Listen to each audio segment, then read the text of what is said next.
Hola a todos, hoy estamos de camisa blanca porque estamos estrenando serie en nuestro canal y la hemos denominado Antibíblicos. Vamos a darle contexto a nuestro nombre.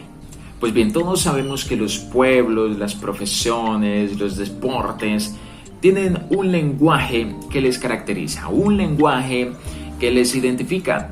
Y no es la excepción con el pueblo cristiano, con el pueblo de Dios. Un lenguaje limpio, un lenguaje puro, un lenguaje que tiene la palabra de Dios. Y bien dice las Sagradas Escrituras, hablen entre ustedes con salmos, himnos y cánticos espirituales. Y analizando todos esos lenguajes, esas frases, esos dichos, esas prácticas, esas creencias y doctrinas, hemos sacado un listado de muchas frases y creencias que hay en el pueblo cristiano y que se mencionan desde los altares, en las congregaciones, en la vida social del cristiano, que no tienen nada relacionado con la Biblia. Por eso lo hemos denominado antibíblicos. Es bellísimo. Vamos al grano, iniciamos con nuestra primera frase. ¿Y quién no ha escuchado esta frase? Echamos fuera todo espíritu de confusión. Y es que como cristianos nos encanta darle categoría a cada cosa.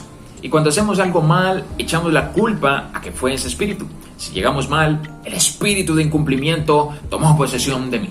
O el espíritu de las cobijas enredadas. O el espíritu de tardanza. O el espíritu de rencor. Si yo me enojé con alguien, el espíritu de enojo, de ira y de rencor tomó posesión en mí y yo me enojé contra esa persona. ¡Arrepiéntete, hijo del diablo!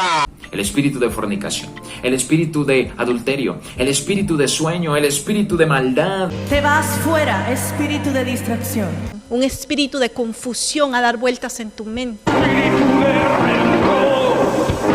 Y el espíritu de la pobreza que no se queda atrás y que lo reprenden en todos los cultos. Esta doctrina de la falsa liberación surgió hace muchísimos años. Y no vamos a hablar del origen de eso porque nos quedaríamos sin tiempo. Y vamos a hacer esto lo más resumido posible. Y es que esta doctrina de la falsa liberación se basa en el libro de 2 de Corintios, capítulo 2, versículo 11, que dice que para que Satanás no gane ventaja alguna sobre nosotros, pues no ignoramos sus maquinaciones, es donde se apoyan las personas de esta falsa liberación. Y es que el contexto de este texto es que Pablo está hablando a los corintios que perdonen al ofensor, porque si no lo hacen, Satanás va a ganar ventaja sobre ellos. Su testimonio va a ser sucio, su testimonio se va a ensuciar y el testimonio de la congregación también. Y es lo que nos llama a Pablo acá y nos exhorta y nos hace la aclaración y la exhortación para que también lo hagamos. Pero realmente no está hablando sobre un demonio, sobre un espíritu que toma posesión de alguna persona, de un cristiano, para que haga cosas en contra de su voluntad. Y es que yo hago la pregunta, ¿será que un espíritu, un demonio, puede tomar posesión de un cristiano cuando éste ha creído realmente en Dios? Esa es una excelente pregunta. ¿Será que es algo bíblico? Pues no es bíblico. Leamos lo que dice el libro de Santiago, capítulo 1, versículo 13 y 14. Cuando alguno es tentado, no diga que es tentado de parte de Dios, porque Dios no puede ser tentado por el mal, ni él tienta a nadie, sino que cada uno es tentado cuando de su propia concupiscencia es atraído y seducido. Cada uno es tentado conforme a su debilidad, conforme a su concupiscencia. Entonces no podemos echarle la culpa y responsabilizar a un demonio, a un espíritu, por las cosas que hacemos mal, por las malas decisiones que tomé. Eso no me lo esperaba. Fue el espíritu de ligereza que me hizo tomar mal esta decisión. No lo podemos hacer.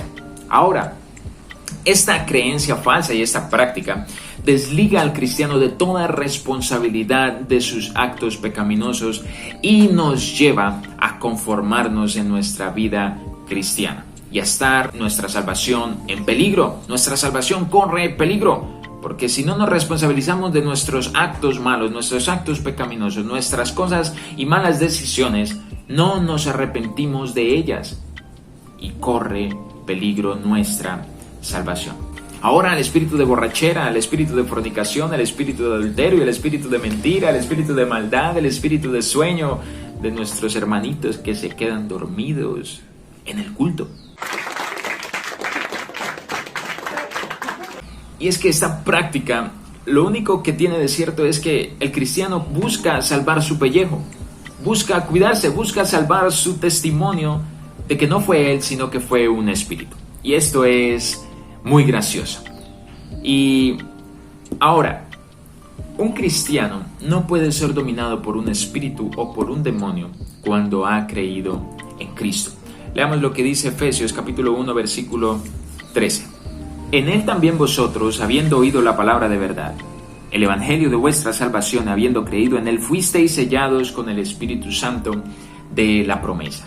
Cada uno de nosotros tiene el Espíritu Santo, ha sido sellado. Y no puede haber dentro de un templo dos espíritus, el espíritu de fornicación y el Espíritu Santo de Dios. No lo puede haber. De una fuente no puede salir agua dulce y agua salada. De un árbol no puede crecer una manzana y una pera, una manzana y una papaya. No puede suceder así. Ya no encuentro fallas en su lógica. Entonces, en nosotros no puede haber un espíritu malo y el Espíritu Santo. Entonces, esta creencia, esta práctica está mal, es antibíblica. El libro de 1 Corintios capítulo 6 versículo 19. ¿O ignoráis que vuestro cuerpo es templo del Espíritu Santo, el cual está en vosotros, el cual tenéis de Dios, y que no sois vuestros? Porque habéis sido comprados por precio, glorificad pues a Dios en vuestro cuerpo y en vuestro espíritu, los cuales son de Dios.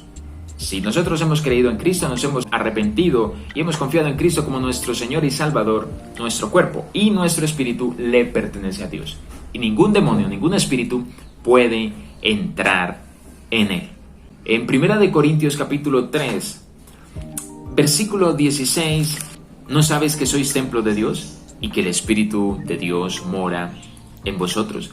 Y todo eso genera una creencia de libertar ataduras. Y es de donde se originan los encuentros de libertad, los preencuentros de libertad, los reencuentros, los posencuentros, los 5 encuentros, los 10 encuentros de libertad en Cristo para toda la congregación. Y si tú haces uno, estás mal. Si tienes 2, estás mal. Tienes que hacer todos los encuentros de libertad para poder acceder a un curso, para poder hacer una especialización en Biblia o en teología. Todo eso está mal. ¿Por qué? Porque lo que busca aquí, esta creencia, estas doctrinas, estas ideologías y estas congregaciones, es que generar una dependencia emocional del cristiano, del pueblo, generando un temor y un miedo de que están atados desde hace mucho tiempo y solo pueden ser libres en estos encuentros. Y aquí se va a pelear. Padre mío. Y saca tu macho. Que aquí se va a pelear. Que aquí se va a pelear.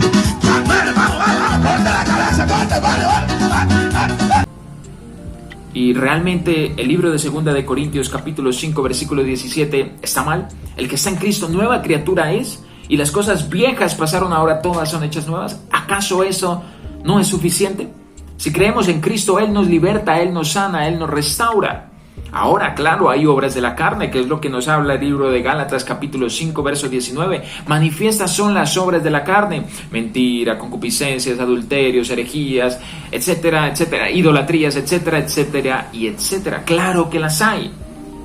Pero si estamos en Cristo, vamos a ser nuevas criaturas. Va a haber una santidad progresiva. Y el libro de Colosenses 3:5. Cada uno de nosotros, los cristianos, debe hacer morir lo terrenal en cada uno de nosotros. Impurezas, fornicaciones, malos deseos, avaricia, pasiones desordenadas. Todo esto es idolatría. Y si lo estamos practicando, es idolatría. No se le echa la culpa. Aquí Pablo no le echa la culpa a un espíritu, a un demonio. Se acusa a la persona de estar practicándolo, y cada persona debe hacerlo morir, hacer morir eso terrenal. ¿Y cómo se logra? ¿Cómo se logrará? Pues sencillo, en la oración, en el ayuno, en la vigilia, en la lectura de la palabra. Todo esto se logra con estas disciplinas. No es de espíritu, son obras de la carne. No podemos echar fuera un espíritu de pobreza, un espíritu de confusión, un espíritu de maldad, porque sencillamente no existen, son antibíblicos.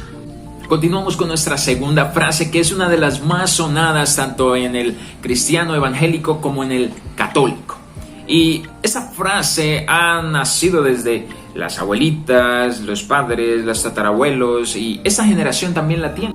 Aunque no es muy sonada, se nombra aún. Y es que no se mueve o no se cae la hoja de un árbol si no es la voluntad de Dios. Y analizando y leyendo toda la Biblia, no encontramos esta frase en la Biblia.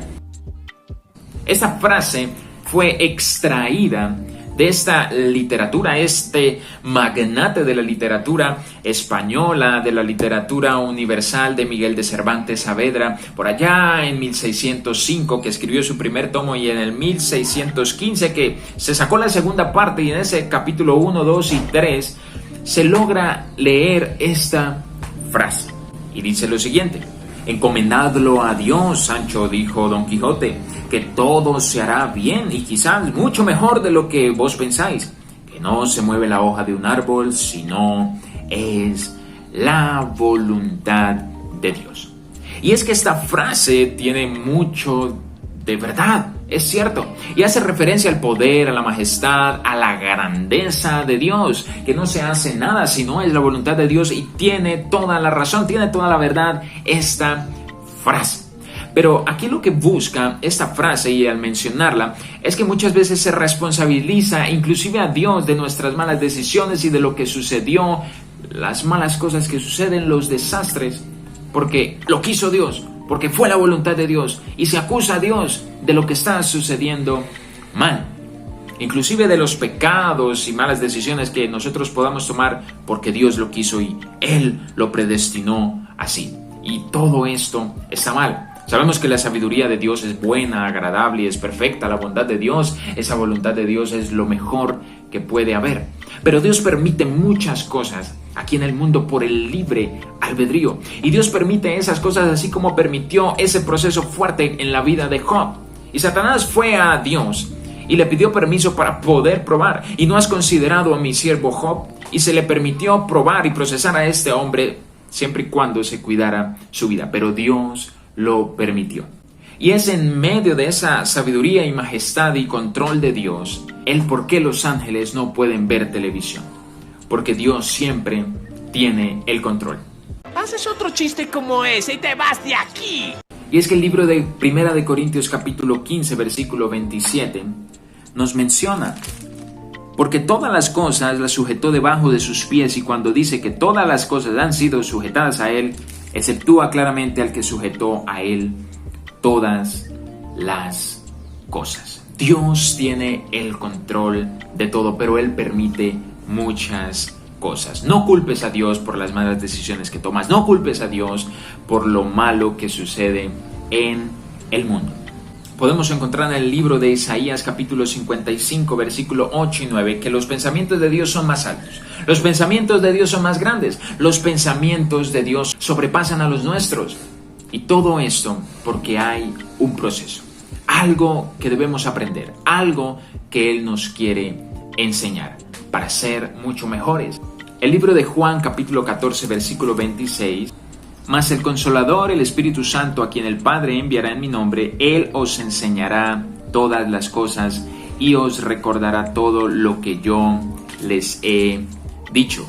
Es el Espíritu Santo que nos recuerda, es el Espíritu Santo quien nos enseña. No permitamos que todas estas frases tradicionales que han pasado de generación en generación, de iglesia a iglesia, de abuelita, padre e hijo, lleguen a nuestra vida. Y empecemos a practicar estas frases y doctrinas y cosas y dichos que son antibíblicos. Romanos 5:1 nos dice: justificados por la fe tenemos paz para con Dios por medio de nuestro Señor Jesucristo. Sea que haya mal, sea que haya bien, podremos estar en paz con Dios si estamos en su palabra, porque Jesucristo es el que trae esa paz, y una paz que sobrepasa todo entendimiento, para poder entender que lo que muchas veces decimos, lo que muchas veces practicamos es antibíblico.